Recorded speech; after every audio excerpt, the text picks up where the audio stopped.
Hello, everyone, and welcome to the Vocabulary Podcast, hosted by me, Teacher Ash. In this Vocabulary Podcast, we will be looking at an amazing story to help you learn some difficult B2 English words. Why do we use stories to teach English and English vocabulary? Well, stories are one of the best ways that you can learn English vocabulary because you are learning the vocabulary in context. You get to see how the word is used. It is a lot better than learning lists of words or searching up words in the dictionary because those words are not in context. But in a story, you can experience and learn the vocabulary in the context, how it is meant to be used, so that you can start using it for yourself. The vocabulary we have today is extremely useful. It's very, very useful for upper intermediate English learners. So make sure to pay attention and to follow along with the story and listen out for our key vocabulary. Now, before we start with today's story, we are going to be looking at the vocabulary that you will find in that story. I have listed 10 key words that I think you should learn by the end of this podcast. Now, right now, I will not give you the meanings of these words. What I want you to do is to listen to the words that I'm about to say and then try to listen out for them in the middle of the story.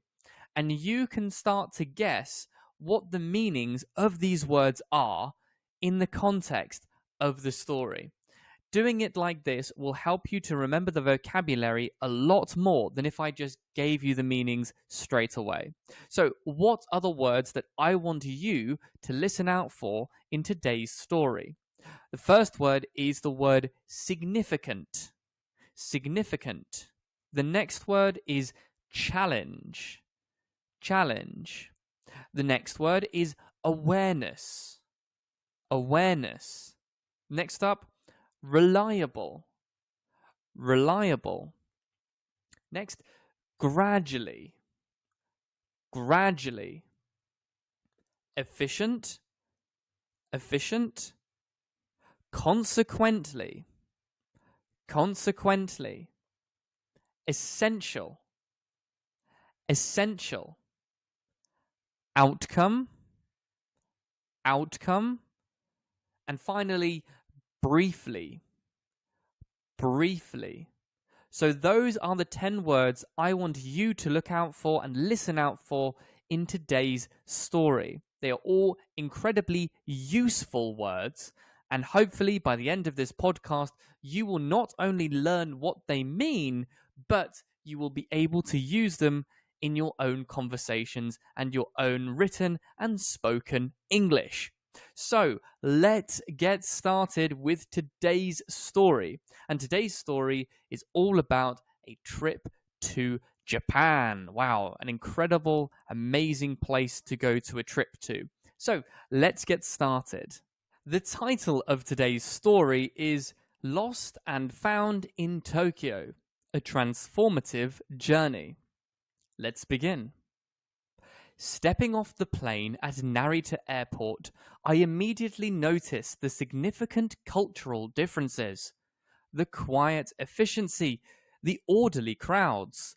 This was nothing like home.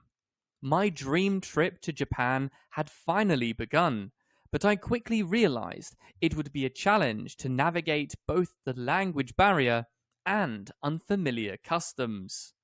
My first lesson came when I absent-mindedly ate while walking down the street. A kind shopkeeper gently corrected me, increasing my awareness of local etiquette. This small moment taught me that respect was essential here. The real test came in Shinjuku Station's maze-like corridors. Overwhelmed and lost, I was rescued by a reliable office worker who guided me to my train despite our language gap. His kindness became my first true connection in this new country. I gradually adapted to Tokyo's rhythms. The city rewarded efficient habits, precise timing, observing unspoken rules. One rushed morning, I forgot my map and consequently discovered hidden alleyways filled with tiny ramen shops and artisan workshops I'd never have found otherwise. In Kyoto, I faced another challenge, a traditional tea ceremony.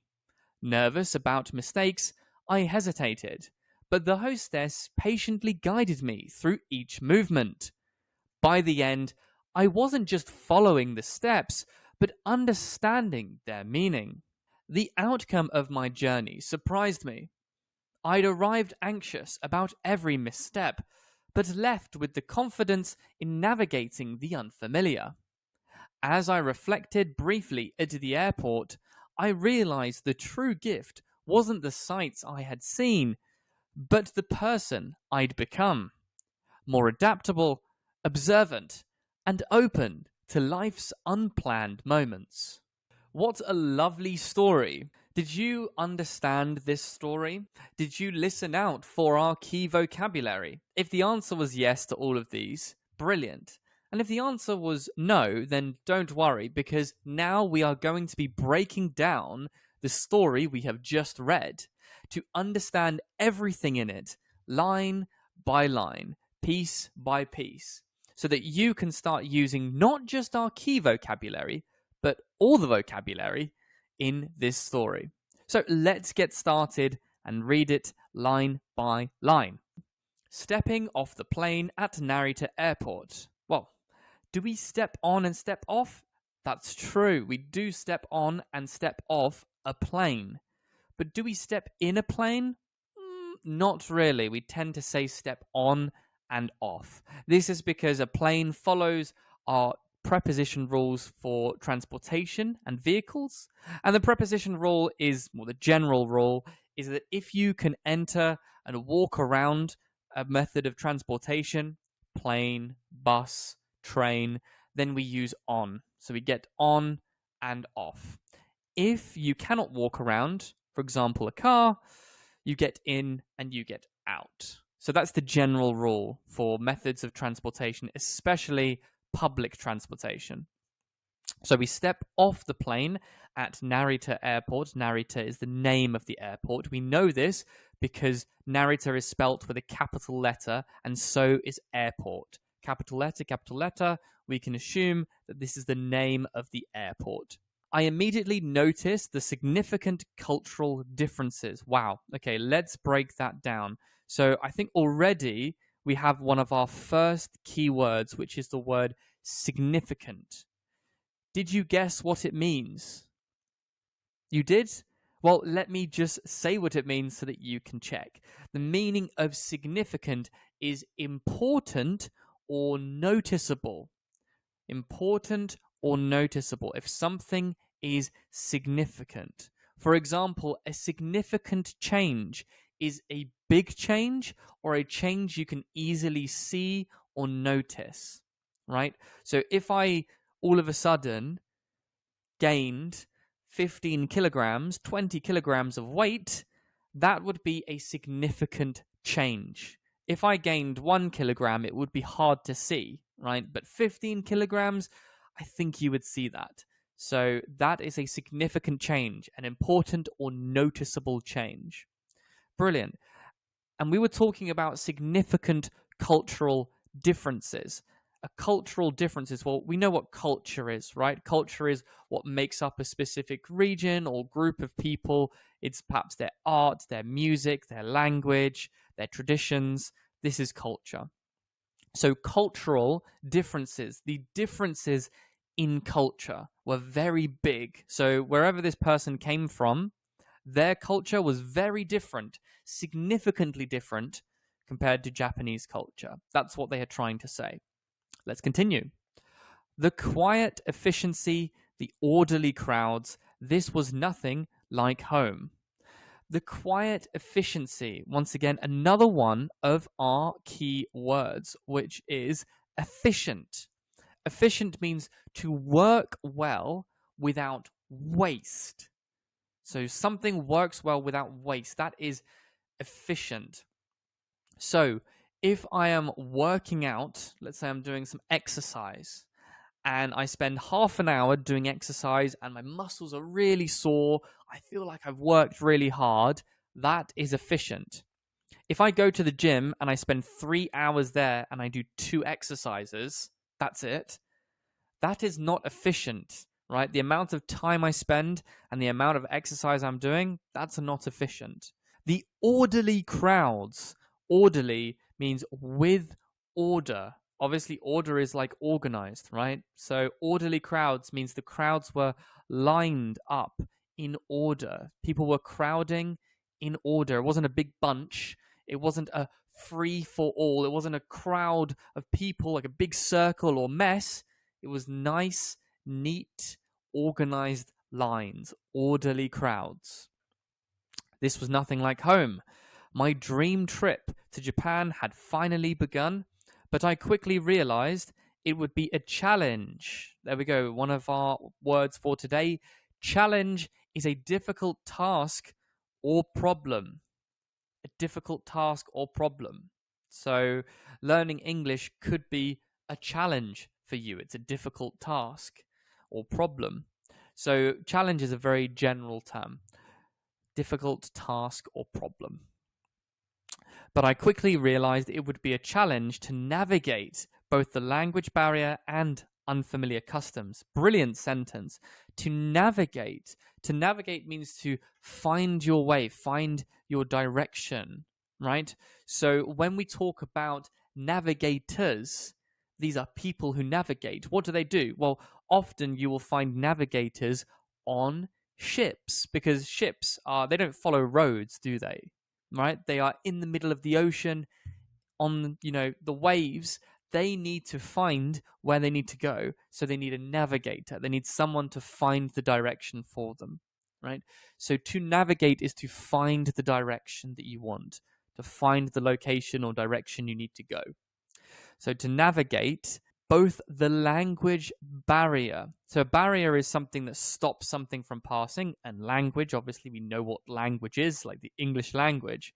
So often we describe when two people have different languages and they are trying to communicate, we say that there is a language barrier. There is something in the middle which stops them from communicating. So one is speaking Japanese, one is speaking English. They cannot communicate. There is a language barrier. Or maybe not cannot communicate, they find it very difficult to communicate. There is a language barrier. And unfamiliar customs. Customs in this situation, in this context, means traditions, or things that people do for their culture. So unfamiliar, so customs or traditions that I am not familiar with, that I do not know well. Okay, so customs you do not know well. My first lesson came when I absent-mindedly ate while walking down the street. Absent-mindedly. Bit of a difficult word here. Let's break this word down. So absent means gone, not there. We often use the word absent when we are kind of counting who is in attendance. So if you go to school, at the very beginning of school, they check to make sure who is here. They say, Dennis, here. They say Rachel, here, Gemma, here, right? If someone is not there, they say absent. Absent, so not there, absent. Mind, well, that's your brain, right? Your mind is your brain, what you use to think. So if you did absent-mindedly, it's like without thinking, without your brain, without your mind switched on. So my first lesson came when I absent-mindedly ate while walking down the street. I wasn't thinking when I was walking down the street eating, right? I wasn't thinking, I wasn't paying attention. That is what absent-mindedly means. If you do something absent-mindedly, you do it without thinking or without paying attention. So I absent-mindedly dropped some litter on the ground, right? I did it and I didn't realize I did it, or I wasn't paying attention. A kind shopkeeper gently corrected me, increasing my awareness of local etiquette. So a kind shopkeeper, so a shopkeeper is someone who is either staff in a shop or they own the shop. and they corrected you gently. So gently is like soft, a soft correction.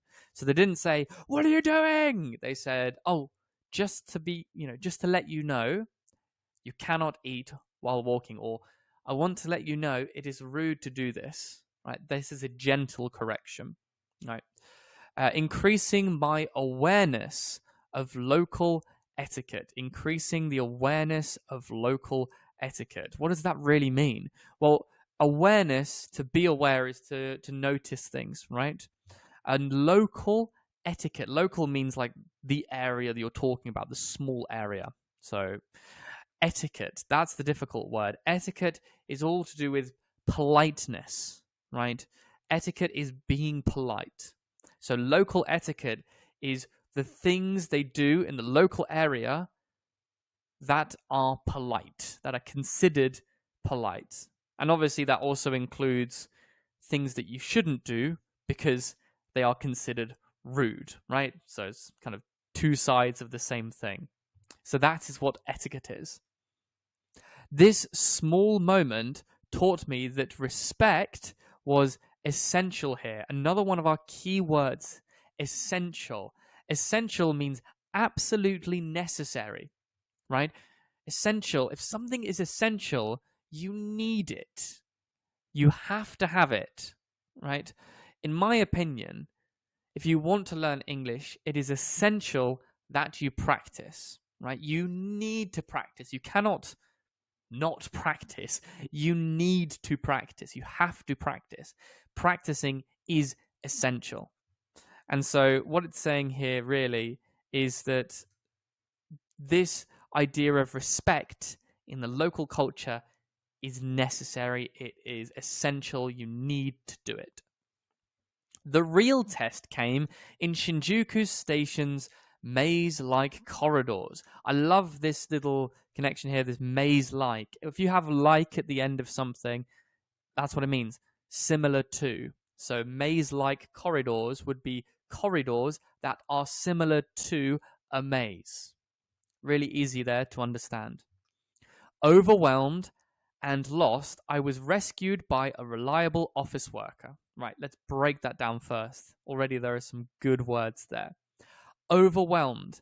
This means that something is too much for you. It's too much. So in this situation, possibly the person is overwhelmed with emotion, or perhaps they are anxious, so they are overwhelmed with anxiety because they are lost. And they were rescued by a reliable office worker. Rescued by a reliable office worker. Reliable is one of our important words for today. Reliable means trustworthy or consistent. Trustworthy or consistent. Who guided me to my train despite our language gap, right? I love this. Language gap. Another way to describe this difference between languages. So language gap, language barrier, pretty much the same thing. His kindness became my first true connection in this new country. Lovely. I gradually adapted to Tokyo's rhythms. Gradually. This is one of our key words. Again, gradually means slowly over time. So slowly over time. So hopefully for you, you will gradually get better at English. So you will slowly over time get better at English. So this is what gradually means. The city rewarded efficient habits. Once again, our word efficient there. Precise timing and observing unspoken rules. Precise timing means very accurate. Precise means accurate or perfect. And observing unspoken rules. Unspoken rules, customs, they're all pretty similar. An unspoken rule is a rule that everybody knows, but they don't really tell you. So everyone knows this rule, but no one tells you. For example, in some countries, it is an unspoken rule not to eat on public transport, right? You shouldn't eat on public transport. They may not have signs, but this is just what everyone knows. Everyone knows. It's like you're taught this at a very early age. Another unspoken rule, maybe, is do not fart in an elevator or a lift, right? If you get in a lift, don't fart because everyone else will have to smell your fart for the whole journey of that lift ride. Instead, hold your fart and let it out after you exit the lift, right? Don't fart in an elevator or a lift. That's an unspoken rule. So I know it's a bit of a funny one, but I hope you can understand what they mean by unspoken rules now. Good. One rushed morning, I forgot my map and consequently discovered hidden alleyways. I love this. So a rushed morning, if something is rushed, it's without time, right? So probably the person woke up very late and had to leave very quickly. I forgot my map, okay? And consequently, another one of our great words for today, consequently. Consequently means as a result. It's a bit like therefore. So I woke up early, I forgot my map, therefore I got lost. Because of what happened, I got lost. Consequently, very, very useful word for you guys to remember. And consequently discovered hidden alleyways. An alleyway is a pathway between two buildings. So if two buildings are there, there's a small pathway in between. That is an alleyway. Filled with tiny ramen shops and alleyways. Tiny ramen shops and artisan workshops I'd never have found otherwise. I love this word artisan. Artisan is used to describe someone who creates and crafts things. So think, woodworking, metalworking, people making pots, pans, plates, statues, sculptures. These are artisans. These are people who are crafting things with their hands. In Kyoto, I faced another challenge. Another one of our keywords, challenge again. A traditional tea ceremony. Nervous about mistakes, I hesitated. I hesitated means to wait due to fear. So you're waiting due to fear. But the hostess patiently guided me through each movement. By the end, I wasn't just following steps, but understanding their meaning. The outcome of my journey surprised me. The outcome, another one of our keywords here, outcome. Outcome means the final result of everything. So the outcome was the final result. I'd arrived anxious about every misstep. Misstep is another word for mistake. But left with confidence in navigating the unfamiliar. Another word there, navigating and unfamiliar. As I reflected briefly at the airport. Briefly is another one of our keywords. Briefly means for a short time. So not a long time. So I reflected, I looked back at what happened for a short time. Not a very, very long time, a short time. So I reflected briefly at the airport. I realized the true gift wasn't the sights I'd seen, but the person I'd become. So not what you saw, but how it changed you. More adaptable, which means easier to change based on the situation. Observant, to become more observant means you see more stuff, you are more aware. And open to life's unplanned moments. Brilliant. Amazing. So now we have broken down our story, and you should now understand not just our key vocabulary, but also some brand new vocabulary and phrases that you can start using today. Let's look at our key vocabulary for today one more time. I would love to know if you managed to guess the meanings of these words just from the context of the story. If you did, let me know in the comments. But let's get started recapping our key vocabulary one more time. So the first word was significant. Significant, not significant, significant.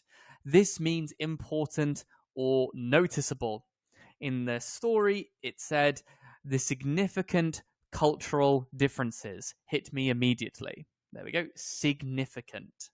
The next keyword for today was challenge. Challenge. Did you guess the meaning? A challenge is a difficult task or problem. We heard this in the story when it said, I knew this trip would be a challenge, not just because of the language barrier. The next keyword was the word awareness, which means a knowledge or understanding of something. Did you guess that? The example from our story was, a kind shopkeeper gently corrected me, increasing my awareness of local etiquette. Awareness. The next word from our list is the word reliable. Reliable. Not reliable, reliable. It means trustworthy or consistent. If we look at the example from the story, it was, I was rescued by a reliable office worker. The next word was gradually. Gradually, remember this means slowly over time. We talked about your English gradually improving as you learn, as you practice. So the example from today's story was, I gradually adapted to Tokyo's rhythms. I gradually adapted, slowly adapted. The next word was efficient. Did you guess the meaning of this one? Efficient means working well without waste. So the example from today's story was, the city rewarded efficient habits, precise timing, observing unspoken rules. The next word from today was consequently, and it means as a result. It's a bit like the word therefore, or because of this happened. So the example from today's story was, I forgot my map and consequently discovered hidden alleyways I'd never have found otherwise. Brilliant word. Amazing word, actually. You should definitely try and use this. The next word was essential. We said that meant absolutely necessary. You need it. Remember, practicing is an essential part of learning English. The example from today's story was, I learned that respect was essential in every interaction here. I learned that respect was essential. The next word from today's list was outcome. This means the final result of something, the end result. The example from today's story was, the outcome of my journey surprised me. And finally, the last word in our list, briefly. Did you guess the meaning? You did? Brilliant. Briefly means for a short time, right? The example from today's story was, as I reflected briefly at the airport. As I reflected briefly at the airport. Brilliant. We have now looked at a B2 level story. We have analyzed it and broken down the words and phrases, and we have checked to make sure that you know all of the key vocabulary we are trying to give to you today. Brilliant. Fantastic. Now it's your turn to do something. I would like you to take some of this key vocabulary and make a sentence, make a short story, create a paragraph, write anything using some of these words in the comments down below to practice using this new vocabulary you have learnt. And while you are down there in the comment section practicing some of these new words with your English, make sure to also like and subscribe so that you don't miss another one of our amazing vocabulary podcasts. I have been Ash. This has been Vocadex Learning English with the Vocabulary Podcast. Thank you all so much for spending some time with me, and make sure to check out some of our other amazing vocabulary podcasts. I will see you in the next video. See you later and have an amazing day. Bye-bye.